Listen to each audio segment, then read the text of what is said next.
guys, Lex here. I just wanted to hop on here and talk a little bit about, I just watched American Murder, Gabby Petito documentary on Netflix that they just put out. And it was really, really good. I really liked it. It's 3 episodes, so it's not too long. But I really, really liked it. I did keep up with it a little bit back when it all happened, like in 2021, and where they talked about it a little bit in 2022 from like social media and TikTok and news and stuff like that. So I knew what happened, but before this documentary, I just didn't know like exactly what happened, where it happened. Also, the only thing I knew at the time was that they were like just traveling, and he unalived her, is what I could say. I don't want to get in trouble for saying another word, but yeah. So I watched this documentary about it, and like I just took a big dive into it, and it was crazy. I don't know, because you never know what anyone is going through. And this is another example. This is another part of proof right here, is this documentary. Because they can act like they are happy, go lucky, in a great relationship and stuff. You just never know what someone's going through behind closed doors, for sure. Because on social media and stuff, they made it look like they were just this perfect couple and that they were enjoying their life just traveling. And then bam. I mean, I'm sure everybody probably knows like what happened, what all. So it's not really like any spoilers, that I'm going to say. But in the documentary, it just shows in detail kind of like what friends and family seen and got text messages and calls and stuff like that. And it's just, I don't know, it's really, really, really sad.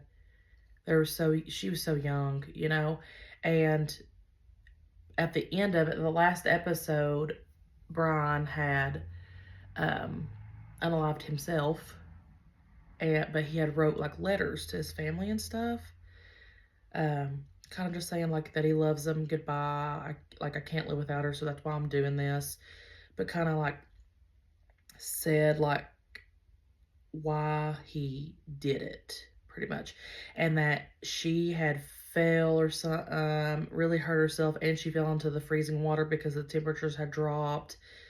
All this junk. I just don't believe any of that. But that when he got her out of the water and was trying to take her back to where they were like staying and whatnot, that she was just making so many noises in pain, and she was like begging for the pain to end, and that he did it to be merciful, to like make the pain go away. I don't know. I mean, what gives him the right to make that decision? First off, I would never ever make that. I mean, if you're in a lot of pain, I'm sorry, I will rush you to a hospital as quick as I can. Just hold tight, type of thing. I'm not. I ain't Jesus. I ain't making that call. I can't make that call. I'm not gonna do that. Like, are you crazy? So, but I don't believe it. Regardless, I just think that's. I think he said that just to kind of ease his conscience about it, like doing it and stuff a little bit. Like, I truly think he truly believed that that's why he did it. And I'm pretty sure they said too that there wasn't any signs of her like getting hurt like that, falling into the water, getting hurt like that, that her cause of death was strangulation. And which that's how he said he did it. But it also said like, I think it said blunt force trauma, but I can't remember. I just watched it and I already can't remember. That's how bad my brain is. So I just don't believe his story, and I'm pretty sure that like the FBI and stuff that was in this doing the interviews and stuff said they didn't believe it either. So, but I think he made that story up um, to make himself feel better, and then I think he truly started believing it. So, and then wrote the letter too, and just to make it sound like he was just trying to help her. Disgusting. Like and then like his parents, suspicious, man. I don't know. Like they still don't know to this day if they had anything to do with it or anything, which I don't think they had something to do with it. I think he really just offed her, and then he called his parents, and his mother wrote him a letter before, I think before this happened, and was just like, you know, I love you, my son, blah, you know, the mother thing you do, like, I love you, blah, blah, I love you so much. But then she put like, that if he was in jail, she would bake him a cake with a file in it. And then if he ever did something he wasn't supposed to somebody, that she would show up with a shovel and a garbage bag.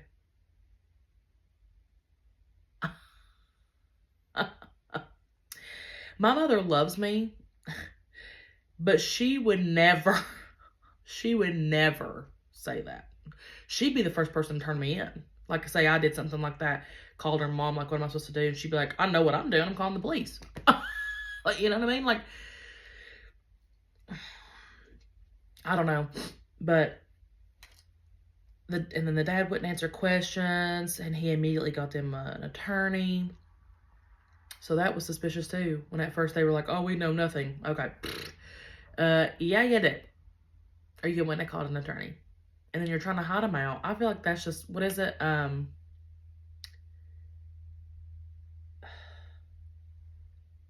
Harboring a fugitive. I think that should count for them.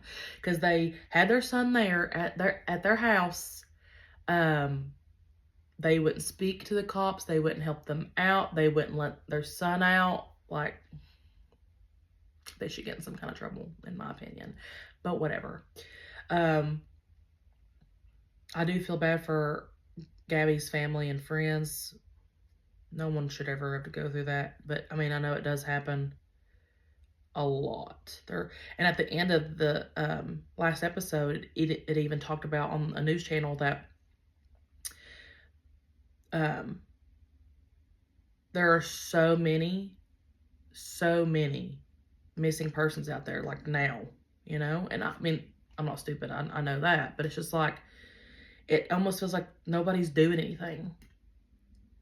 I mean, they may be, because, I mean, I'm just in little old East Tennessee. What do I know? I'm not a cop or FBI or anything like that, but you don't really see much about stuff like this or hear it, or I don't know. It's really, really sad, because I would hope if it was a family member of mine or a friend of mine or even me, that somebody would be coming to find me, you know what I'm saying? Like, it is pretty sad. It is very, very, very sad. I do recommend y'all watching it, though. It is The American Murder. I think is what it said. American Murder, Gabby Petito on Netflix. It is so good. It is so, so good. And then there's a part of it, I think in like, it was episode 1 and 2, where in Moab, Utah, I think it was, they had like a domestic situation, and some male witness like seen him hitting her, and they jumped in the van and like drove off, and he called the cops like, I seen it with my own eyes that he hit her. So when they finally found him, they pulled him over because he had hit a curb. And they're like, what the heck, is he drinking? Well, they talked to her, but then they start questioning her and saying that she's like the primary aggressor, because he had a scratch on his eye and I think on his neck. But they said that she had like a mark on her face somehow and on her shoulder. And Brian was saying how he like just took her and like pushed her or something to get away from him. And then they like were believing that he was more of the victim than she was. Well, they don't know exactly. Like, the male witness literally seen him slap her. So how do you know she didn't scratch him and stuff to get away?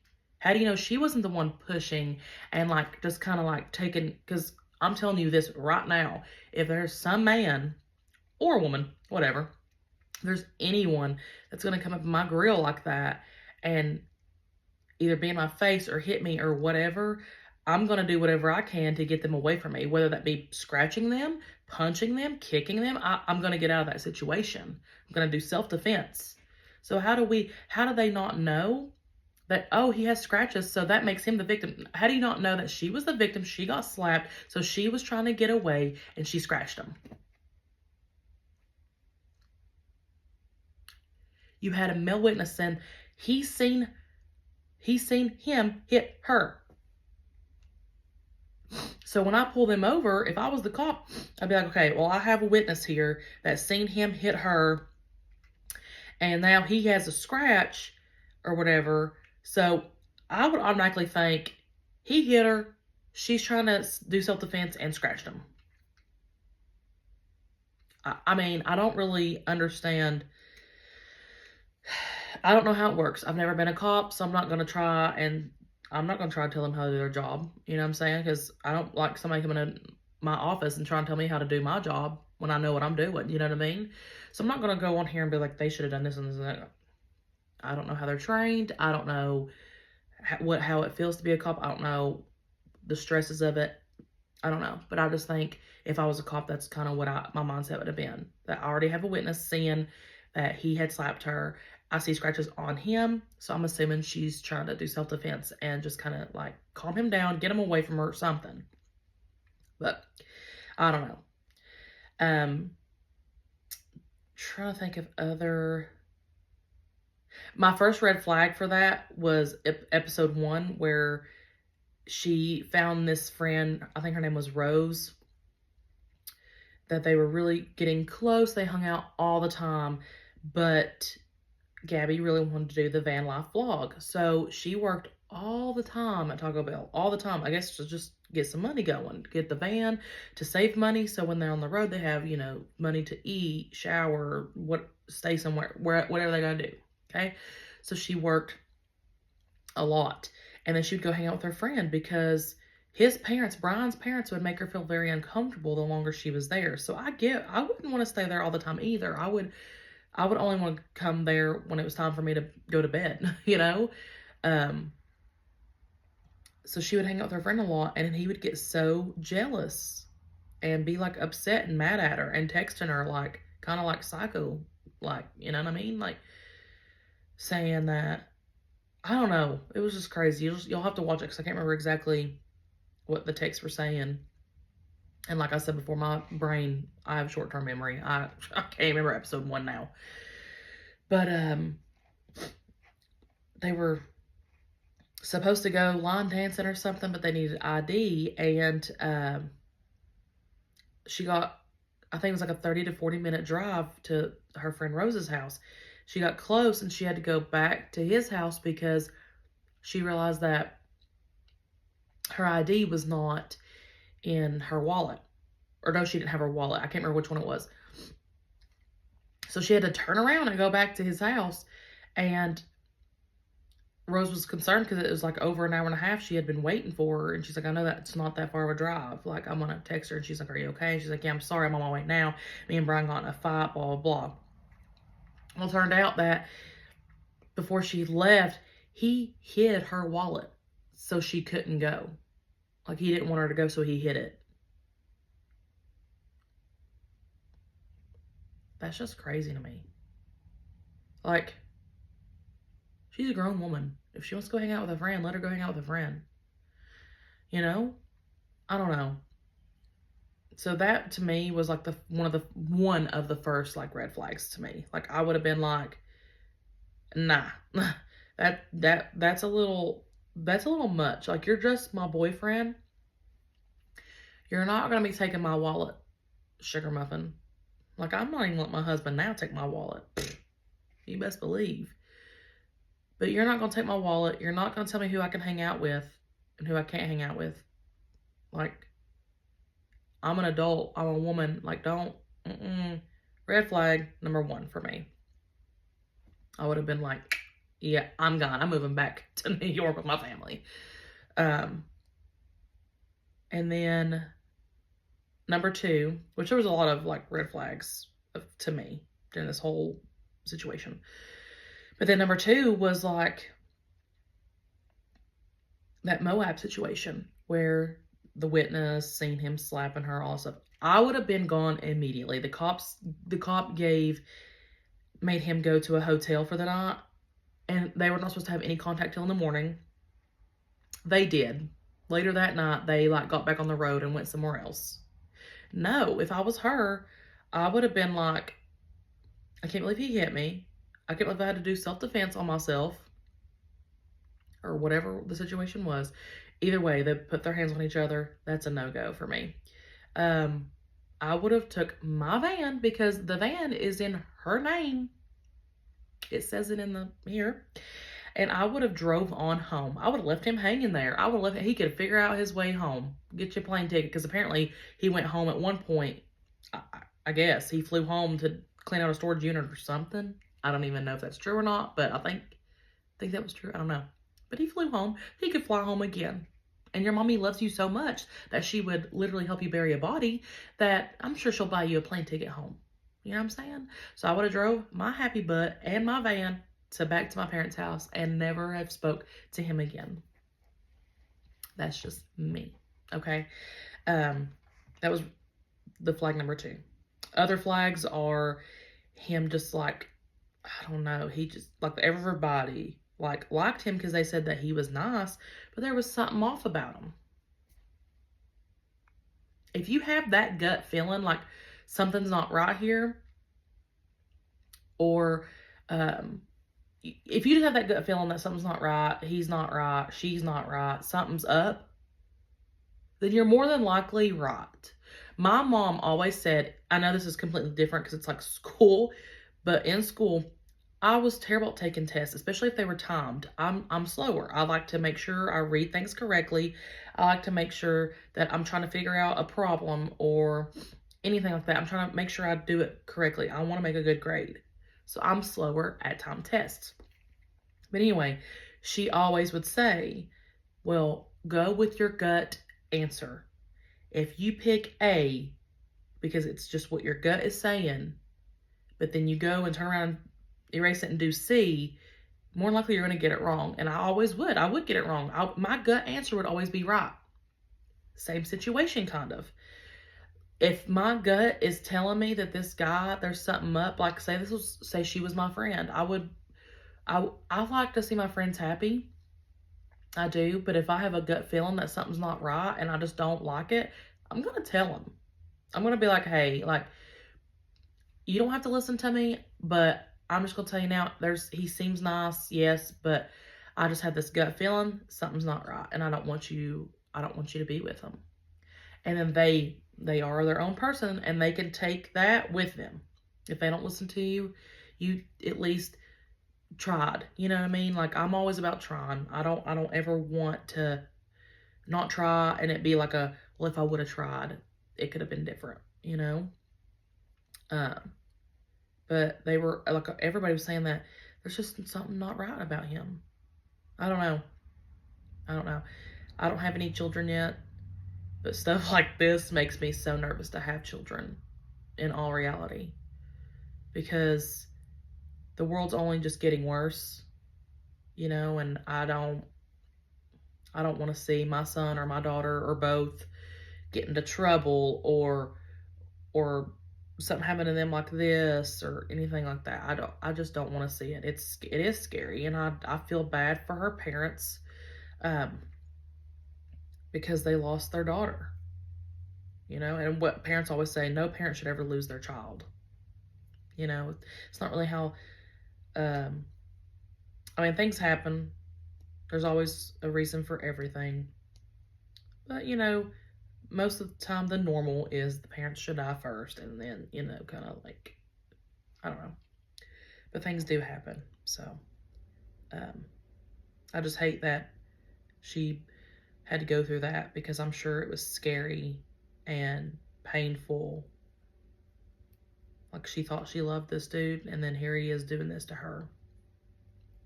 It's really sad. I couldn't imagine. Like, Ethan is the love of my life, and if he done something like that to me, you know, like, I'd be in shock. Like, there's no way this is real. This is just a bad dream, you know? But I do promise you one thing. I'm not going down without a fight.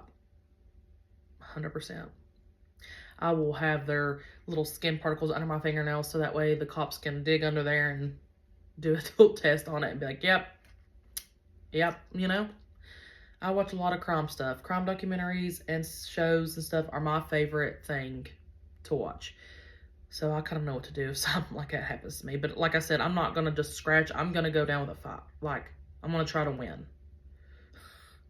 But if y'all haven't yet, even if you do know every bit of the story that had happened to her, I still recommend watching it. It is so good. It is very, very good. My next one I'm going to watch, I think, is going to be, I just seen it on there. I can't remember what it was. JonBenet Ramsey, I think, you know, long time ago, that little actress. I do want to watch that.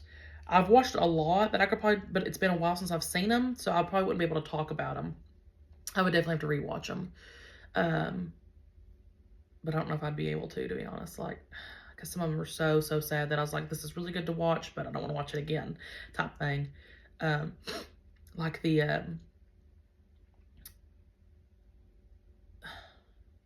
that one family, I think the dad's name was Chris, and he's the one that unalived his wife and children, the little girls, and put them in, I think, the little, I can't remember. It's been so long since I've seen it. And I'm, like I said before, 100 times, I have short-term memory for real. So I would have to rewatch that, but it was so sad. I don't know if I could. Because you got people like me that are having problems having children. So when I see someone do that to a child, it like literally kills me. And we just had actually that Megan Boswell. I don't know if a lot of people have heard about her yet. She don't live here now because she's going to prison, thank goodness, but she lived near me out here, and she is the one that unalived her baby and left her in a trash can. I just don't understand how people could do that to a child, or to anyone for that matter, but definitely a child, and definitely to a baby. Because there's so many women out there like me that are struggling, and that just, I would be happy with just one child. I don't have to have 500. I would be happy with one, you know? If you really don't want your child, I will gladly adopt them. There's no excuse. There's no excuse. You don't want the child. That's terrible, but whatever. I will definitely take it, you know? So, told myself I would not cry on a video because that's so embarrassing, I feel like, to me, because I hate when people see me cry. So,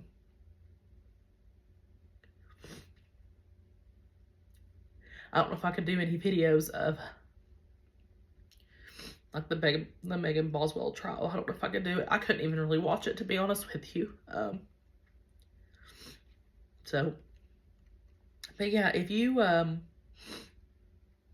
like these videos, I will try to do more, because like I said, my favorite thing to watch, my favorite thing to look at is crime documentaries and stuff like that. I don't care to talk about them. I enjoy it 100%. I like to give my opinion on things. I'll try not to do the children ones because I don't want to cry on all of them. So, yeah. But yeah, I do recommend watching this, the Gabby Petito documentary on Netflix. It's really, really good. So, but until next time, I love you guys. Please like and subscribe and tell your mom and them. Like and subscribe to Lexi.